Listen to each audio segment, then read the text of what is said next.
2 जून 1947 जब दिल्ली के एक कमरे में करीब दर्जन भर लोग मिलकर करोड़ों लोगों का भविष्य लिखने जा रहे थे। करीब 1.5 दशक से मुस्लिम लीग जिस पाकिस्तान की रट लगा रही थी, वो आज कागजों में उनके सामने सच होने जा रहा था। सिर्फ 2 हफ्तों में भारत के खंडित होने की योजना पर मोहर लग गई। भगवान राम के बेटे लव का बसाया लाहौर, ढाकेश्वरी माता का तीर्थ ढाका, गुरु नानक देव जी का जन्म स्थान ननकाना अब 2 टुकड़ों में बंटने जा रहा था।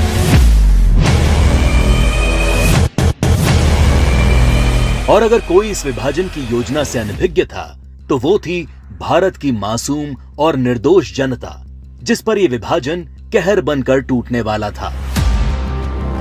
1947 को अंग्रेजों द्वारा किया विभाजन देश का पहला विभाजन नहीं था।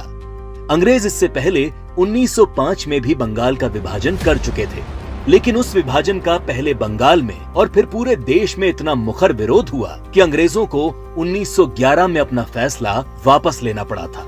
विभाजन का जो काम अंग्रेज 1905 में नहीं कर पाए, वो 1947 में करने में कैसे सफल हो गए? तो जो बात 1905 के बंगाल को 1947 के भारत से अलग बनाती है, वो है कांग्रेस पार्टी, मुस्लिम लीग और भारतीय कम्युनिस्ट। 1905 में बंगाल विभाजन के विरोध के बीच ही 1906 में मुस्लिम लीग का जन्म संयुक्त बंगाल के ढाका में हुआ।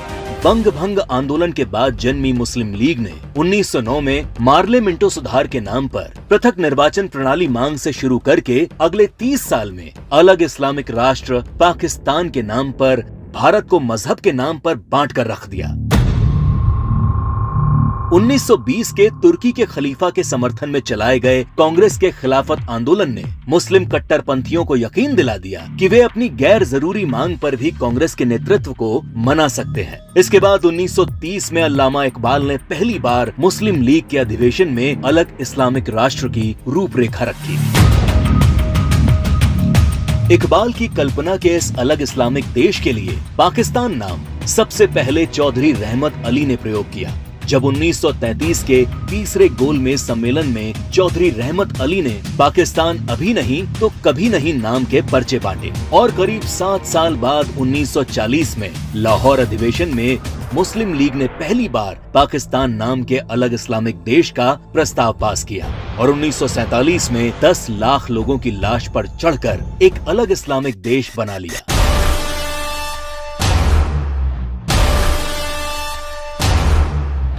और जिस भारत ने 1905 में बंगाल का विभाजन नहीं होने दिया, वो भारत 1947 में भारत विभाजन नहीं रोक पाया, क्योंकि कांग्रेस के जिन नेताओं पर लीग के सामने खड़े होने की जिम्मेदारी थी, उन्होंने अंत समय में बिना भारत के लोगों को विश्वास में लिए विभाजन का प्रस्ताव स्वीकार कर लिया। देश तोड़ने के इस खेल में एक हिस्सा भारत के कम्युनिस्टों ने भी निभाया, जब कम्युनिस्ट नेताओं ने भारत को 14 राष्ट्रों का समूह बताते हुए भारत विभाजन को मुस्लिम राष्ट्र के आत्मनिर्णय का अधिकार बता दिया। साल 1945 में अग्रणी कम्युनिस्ट सिद्धांतकार कॉमरेड जी अधिकारी ने मुस्लिम लीग की मांग को न्याय संगत बताते हुए एक थीसिस दी। उनके शब्दों में 1940 से कम्युनिस्ट पार्टी ने ये देखना शुरू कर दिया कि तथाकथित सांप्रदायिक समस्या वास्तव में बढ़ती राष्ट्रीयताओं की समस्या है, जिसे आत्मनिर्णय के अधिकार के माध्यम से हल किया जा सकता है। यदि हम इसके प्रगतिशील सार को देखें, तो पाकिस्तान की मांग वास्तव में पंजाब, पठान, सिंध, बलूचिस्तान और पूर्वी प्रांतों की मुस्लिम राष्ट्रीयताओं के क्षेत्रों के आत्मनिर्णय के अधिकार की मांग है। जब देश का विभाजन हकीकत बनना तय हो गया, तब सर रेडक्लिफ को भारत और पाकिस्तान की सरहद तय करने की जिम्मेदारी सौंपी गई। रेडक्लिफ इससे पहले कभी भारत नहीं आए थे। उन्हें भारत की सांस्कृतिक विरासत, सभ्यता, मूल्यों, तीर्थों के विषय में कोई जानकारी नहीं थी। 3 सप्ताह में तय कर लिया गया कि कौन सा हिस्सा पाकिस्तान कहलाएगा और कौन सा हिस्सा हिंदुस्तान।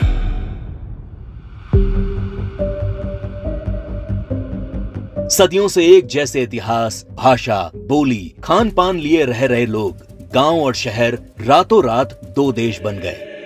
करीब 1.5 करोड़ लोग रातों रात बेघर हो गए और करीब 10 लाख से अधिक लोग इस विभाजन के नाम पर काल के गाल में समा गए। ये विभाजन जिसने आगे चलकर पूर्वी पाकिस्तान में एक नए नरसंहार को जन्म दिया। शहर के शहर रातों रात खंडर में बदल गए। शहर दर शहर दंगे और आगजनी शुरू हो गई। वो लोग जो हवेलियों में रहते थे वो अब रातों रात रिफ्यूजी बन चुके थे। अपना सब कुछ लुटाकर लोग सड़ी गर्मी और बरसात में मीलों तक फैले काफिले हजारों की तादाद में अपनी जान बचाकर चले आ रहे थे। सबसे बुरा हाल महिलाओं का हुआ, जिन्हें इस विभाजन की सबसे क्रूर कीमत चुकानी पड़ी। सैकड़ों महिलाओं का अपहरण और बलात्कार किया गया।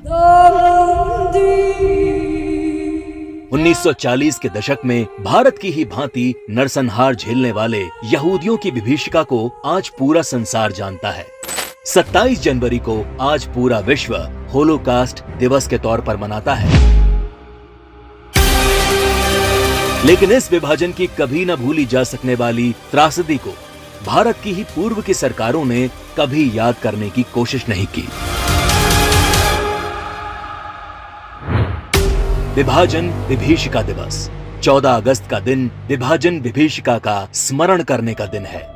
14 अगस्त का दिन अटल जी की इन पंक्तियों को दोहराने का दिन है। तुम दूर नहीं खंडित भारत को पुनः अखंड बनाएंगे, गिलगित से गारो पर्वत तक आजादी पर्व मनाएंगे। उस स्वर्ण दिवस के लिए आज से कमर कसें, बलिदान करें। जो पाया उसमें खो न जाएं, जो खोया उसका ध्यान करें, जो खोया उसका ध्यान करें।